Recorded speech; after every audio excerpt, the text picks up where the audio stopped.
Good afternoon, everyone. As Hurricane Chris spins in the Atlantic, bringing cooler temperatures to Europe quickly, Typhoon Maria just rolled over Northern Taiwan into China.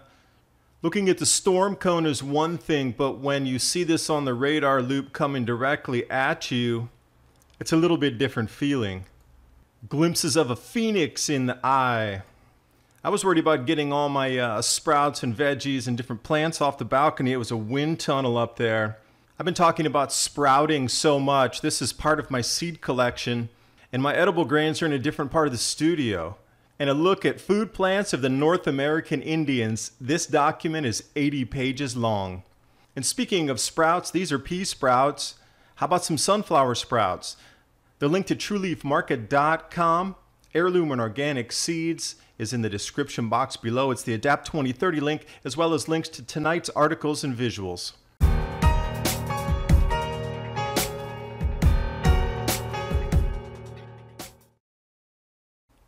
U.S. and European news focused on the double storm formation off the U.S. that's going to spin through the Atlantic and make its way over to Europe, eventually passing Greenland to the south.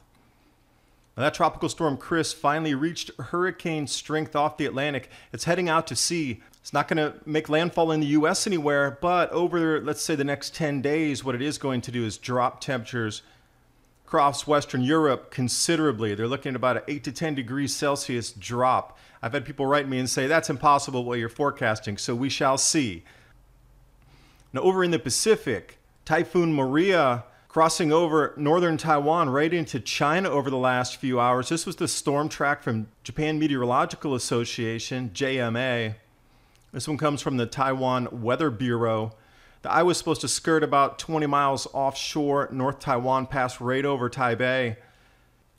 Storm cone track looked like this last night, and is progressing through the hours leading up to the landfall here. You can see the storm ramped up in intensity. The eye wall widened as it collapsed, changed direction slightly. But here's the thing, once it starts to get on its close approach coming inland, you get the clouds always going in the same direction. And then it'll spray rain, it'll get really nice and sunny again. But one thing you do notice is this cloud pattern of everything moving in the same direction, and then it starts to speed up. Then there's larger bands of rain that you can't see through. But the whole thing is about these wind speeds and the wind direction and the unidirectional clouds, which definitely give it away that there's a typhoon coming. So even if you didn't see any news forecasts, this is what we're going back in intuition with the Earth. We're coming into the grand solar minimum.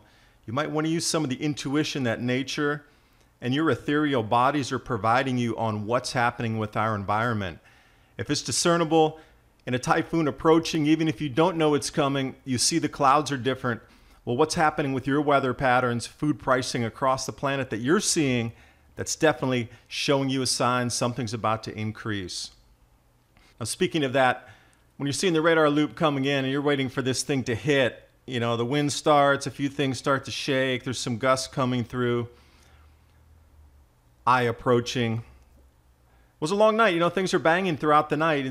Wind gusts, and even though it only got up to, what, 70, 80 miles an hour down in the city here on some of the gusts, still the phoenix very visible in the eye of this typhoon. Beauty in nature for sure.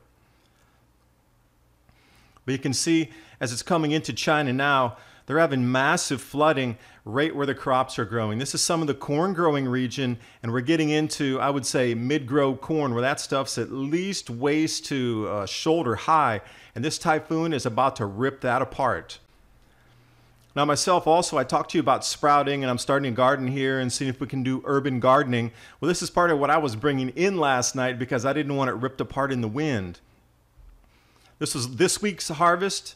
And you can see in the back there, I'll bring that forward for you. These are chickpeas that I've sprouted out. I let them go a little too tall. They were a bit tough. We had to cut off the bottom of the stem and be able to use the rest of it. But also, when I have these ads in the beginning of my video talking about sprouting seeds, do you think I'm just talking to talk?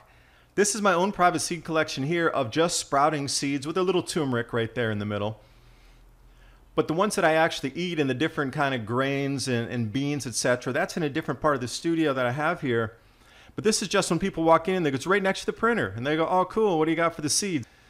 So we're also working a little bit of wheatgrass here. Again, super simple. Put it in a jar, water it, pour the water out.